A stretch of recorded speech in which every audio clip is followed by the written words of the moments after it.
the lesson. We're finishing up our unit on culture, so we wanted to just refresh them over what culture means and finish our culture pie so that they had that. I wanted to get in a couple more books. They read some about like the relatives came in this morning, and then they read another about the empanadas that grandma made. Still using a lot of the books that reflect culture, and some discussions we had were about how the kitchen is like the center of the family, and a lot of people gravitate toward the kitchen, and we saw that in a couple of our books.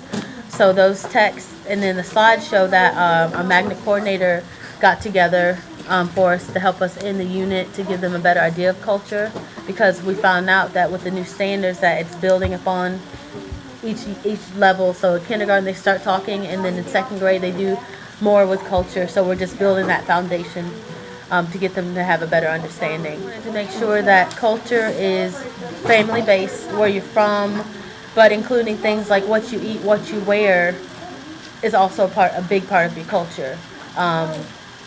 Because in kindergarten they start it with family, and they get to know a lot about their families and build on that. We get to learn a little bit more and extend that to learning about family and in other cultures.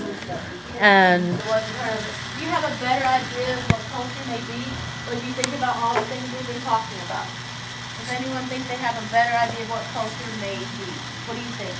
When I think about culture, I like to think of culture as like a pizza or a pie. So we have pieces of pie because they're pieces of culture. They're pieces that make up your culture. We need to start thinking about these pieces. We talked about Eric Carle. We talked about Ezra Jack Keats and how they grew up and they wrote books and where they got their ideas. Okay? Inspiration, ideas, culture. What you like to do. Okay? Honestly, when I think of what you like to do, so there are big pieces of culture, big pieces that make up your culture, and small pieces that make up your culture, okay? I think a big part of it is where you come from, your traditions, your family, okay? What things you do to celebrate different things, what you eat, common things that you do as a family, and then as you get older, like Miss Barham, what you like, things that you like kind of come into play. It's not the biggest thing, because you still have that big where you came from piece, but what you like as you grow up, that's going to be part of your culture. Things that you're going to do with your family. You think? Yes, please.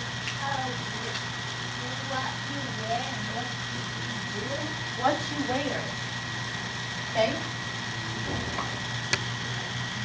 And you know what? That could be part of the traditions. Remember when Suki was talking about she going to that festival and seeing girls dressed like her?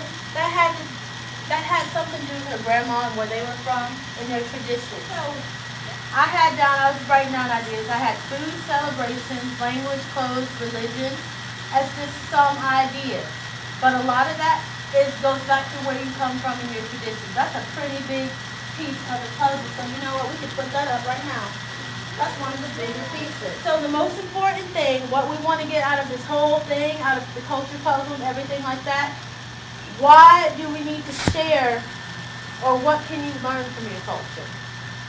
That's not something we're going to answer right now. That's not something you really can't answer today, but it's something we're going to be thinking about. Why is it important to know where we come from, our traditions?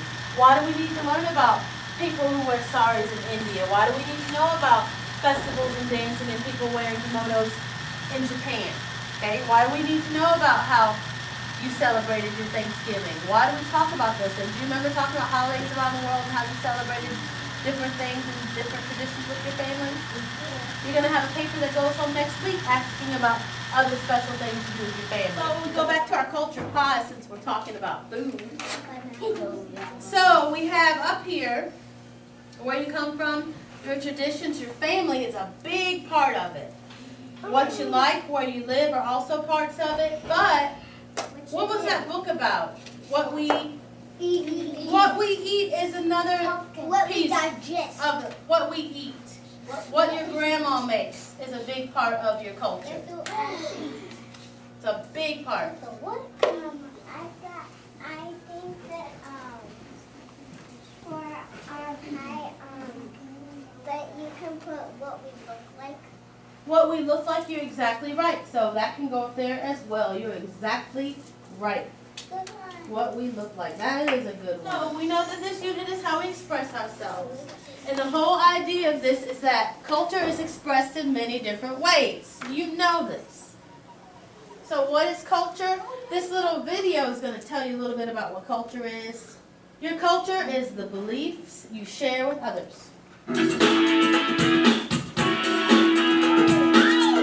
Beliefs, we're talking about maybe your religion, what church you go to. You share that with others, praying, things like that.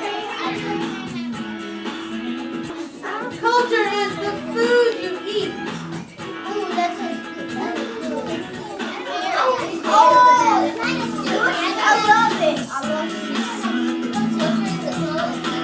You're exactly right. Clothes you wear. And culture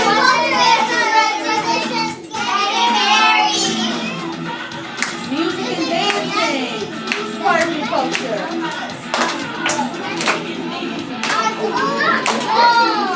And the things we learn. Even though our cultures are different, we are all still people. The most important thing is what they said at the very end. We are all people who do what?